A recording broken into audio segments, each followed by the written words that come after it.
Baik, kita akan membahas tentang Ofcom. Berikut adalah jenis-jenis soal yang sering keluar dari Ofcom, dan pada kesempatan kali ini yang akan saya bahas adalah kata terkait, uji statistik, dan jenis penelitian. Karena tiga soal ini pasti keluar dalam setiap tryout. Kita masuk ke materi singkatnya. Ini adalah hierarki desain penelitian berdasarkan kekuatan evidence. Jadi yang paling kuat adalah meta-analysis dan systematic review. Di bawahnya ada randomized control trial, selanjutnya ada cohort, case control, cross-sectional, case report, case series, dan segala macam. BTW untuk case report ini lebih lemah daripada case series. Karena kalau case series itu membandingkan beberapa kasus, case report hanya satu kasus. Lalu berdasarkan timeline, ada prospektif dari saat ini menuju ke depan, namanya juga prospektif, dia ke depan. Ada retrospektif, dia ke belakang. Ada juga case control. Case control ini mirip retrospektif, tapi nanti akan dibedakan, tapi berbeda. Kalau randomized control trial jelas ke arah depan, karena penelitian dilakukan sekarang, kita melakukan intervensi, dan kita lihat hasilnya di ke depan.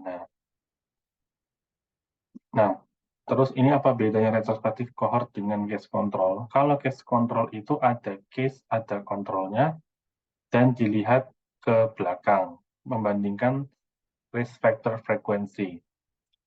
Kalau retrospektif cohort, kita tuh ngelihat orang ini dulunya punya risk factor atau enggak, ada risk factor positif negatif, dan sekarang dibandingkan incidence disease-nya. Jadi, perbedaan case control dan retrospektif adalah kalau case control membandingkan frekuensinya, kalau retrospektif membandingkan disease incidence. Nah, ini juga ada tiga bagan, ada cohort study, kalau case control, dan ada RC, dan ada randomized control trial. Di sini kalau case control itu sudah ditetapkan orang dengan sudah ada kasusnya dan sudah ada kontrolnya, dan dilihat apakah risk factor atau exposure itu ada atau tidak.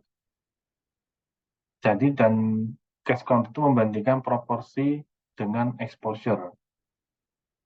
Kalau cohort, pasien itu belum punya penyakit, dicari yang ada risk factor dan tidak ada, di follow up, kemudian dilihat penyakitnya ada atau tidak. Jadi sama ya, dicari yang risk factornya ada atau enggak, baru dibandingkan insiden penyakitnya. Kalau case control sudah ada yang punya penyakit dan sudah ada yang enggak. Kemudian ini materi yang juga penting, cara membuat tabel perhitungan. Silakan ditonton videonya.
Lalu ada juga nilai-nilai statistik, seperti dijelaskan di video sebelumnya, dan ini rumus yang kita mesti hafalkan, sensitivitas, spesifitas.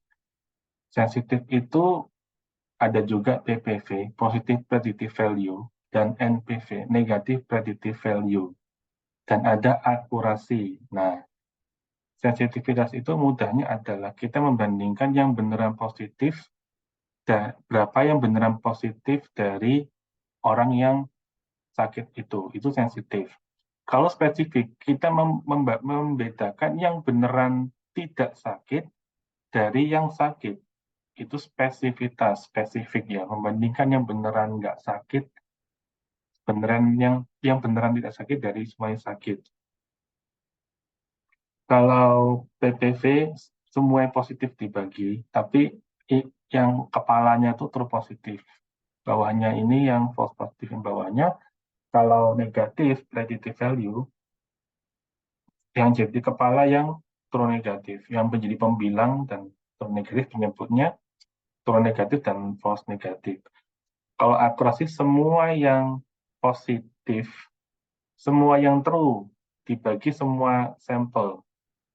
Jadi sebenarnya kalau kita membuat tabel hiperhitungan tadi, kita harus menuliskan jumlah total orang yang diperiksa supaya nggak kebablasan atau nggak terlalu kurang. Lalu ini adalah nilai-nilai hasil rate dari penelitian, ini dihafalkan. Case control itu odds ratio, kalau cross sectional prevalence ratio, kalau relative risk atau incident rate itu adalah cohort. Ini dihafalkan saja. Di sini juga saya ambil semua bahan tadi, saya ambil dari slide-nya Dr. Clarissa tentang OFCOM. Di sini ada incident in exposure dan incident in unexposed. Lalu ada juga soal yang selalu yaitu cataract rate. Ada 4 macam. Ada cataract surgical rate. Kalau surgical rate itu jumlah operasi katarak dalam 1 tahun per 1 juta penduduk. Jadi ingat ya, per 1 juta penduduk. Rumusnya gimana? Kalau kita mencari jumlahnya, kita masih tahu jumlah dokter matanya berapa, sehari mereka operasi berapa, seminggu mereka operasi berapa kali, dan setahun mereka operasi berapa minggu. Nah, dibagi 1 juta penduduk. Kalau surgical coverage, yang sudah operasi dibagi yang punya pasien katarak. Dan di sini harus diperhatikan, kalau namanya surgical coverage itu perhatikan mata per orangnya. Jadi kita di soal itu mesti diperhatiin jumlah matanya, surgical coverage-nya. Karena satu orang itu punya 2 mata. Ya, di zaman sekarang 2023 belum ada orang normal yang matanya 3 atau yang matanya cyclop ya, belum ada. Jadi mata tuh kita sepakati mata ada 2.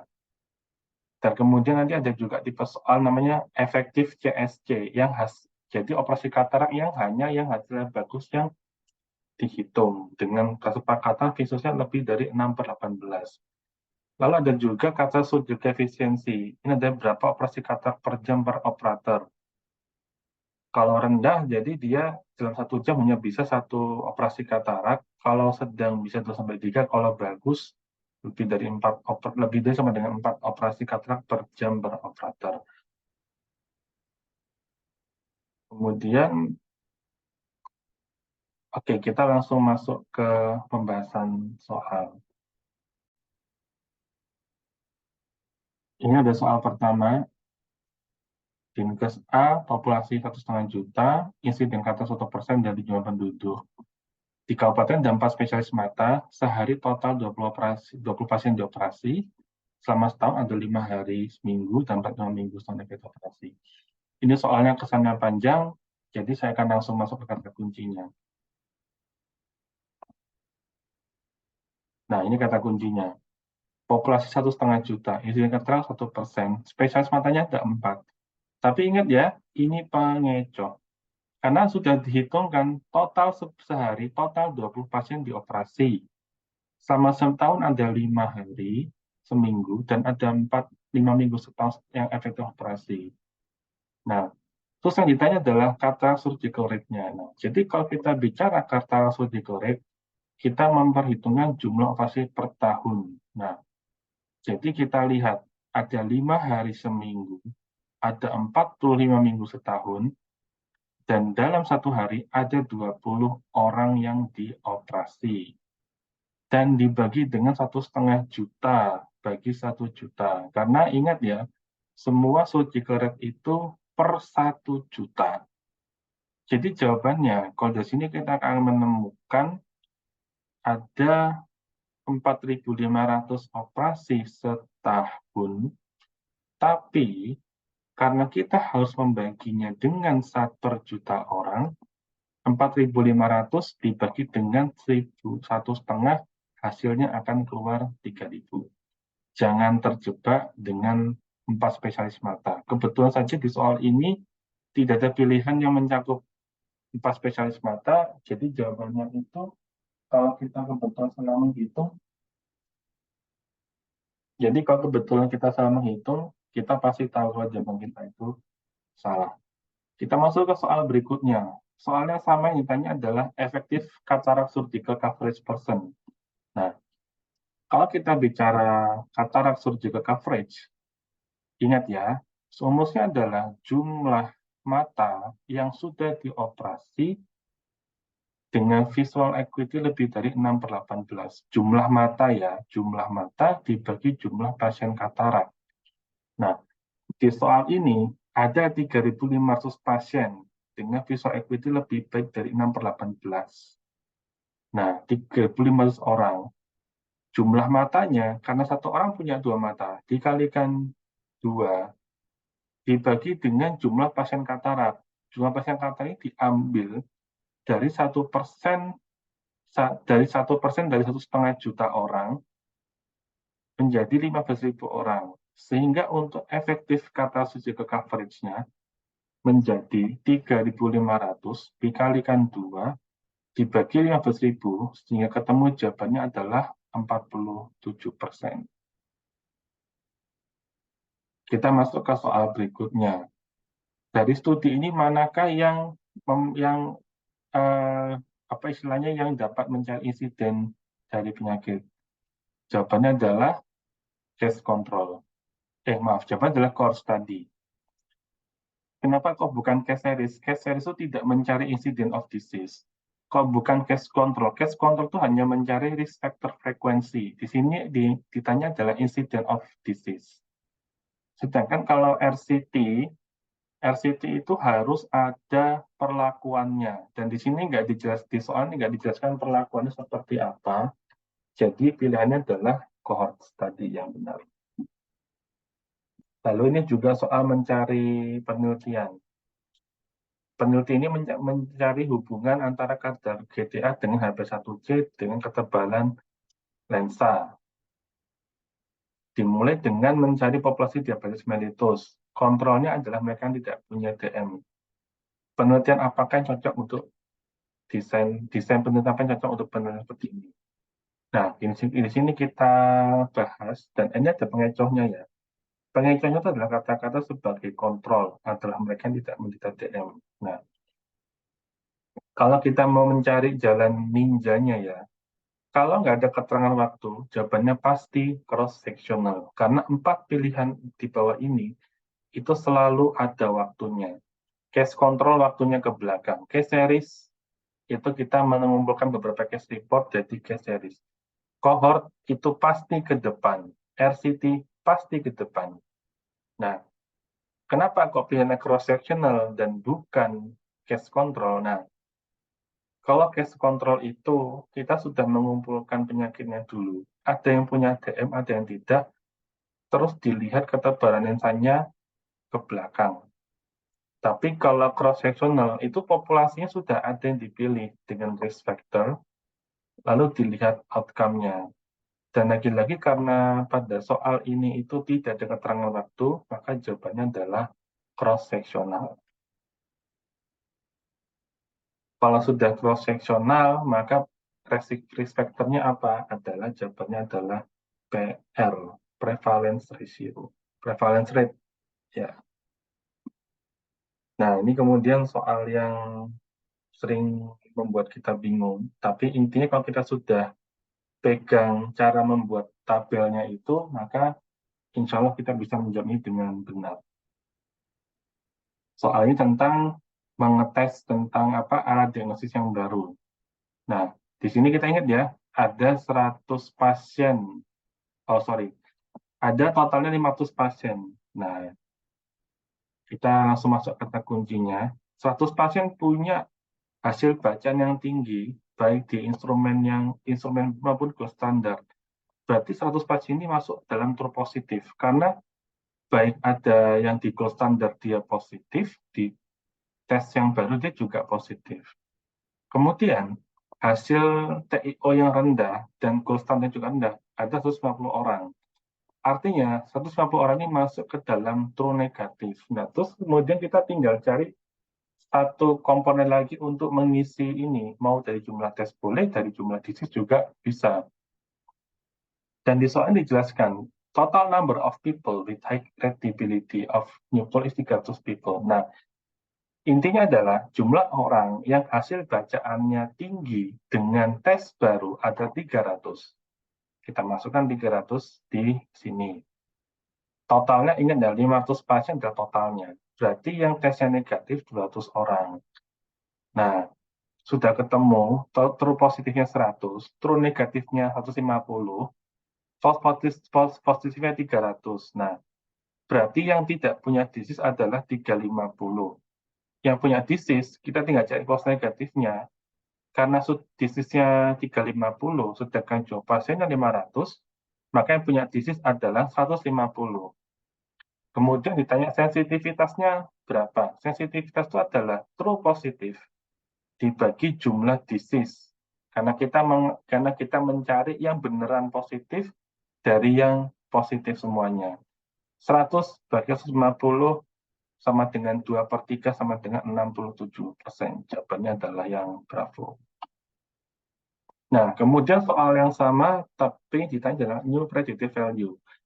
Itulah kenapa kita harus bisa membuat tabel ini dengan benar di awal. Karena seringkali soal-soal ujian itu, dalam kasus ini ada soal tryout, satu tabel ini bisa menjawab 4-5 soal. Jadi kita nggak usah ngitung berkali-kali. Bikin ini di awal dengan betul, maka kita bisa menjawab semuanya. Negatif predictive value, yang negatif-negatif aja. True negatif dibagi false negatif dan true negatif, 150 dibagi 200, yang negatif-negatif, tak ketemunya 75%. Nah, sekarang kita ada soal, silakan dicoba. Soal ini menanyakan tentang cataract surgical rate. Baik, ini ada soal, silahkan dicoba. Ditanyakan ada kata surgical rate. Silahkan dihitung.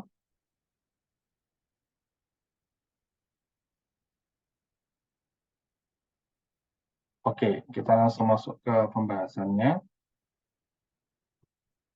Nah, kata kunci kita langsung berkata kuncinya. Populasinya 2 juta, ada 2 ophthalmologist, setiap dokter sehari, setiap dokter ini setiap hari ini mereka operasi 2 hari seminggu, dan dalam 1 hari operasi mereka melakukan 10 operasi.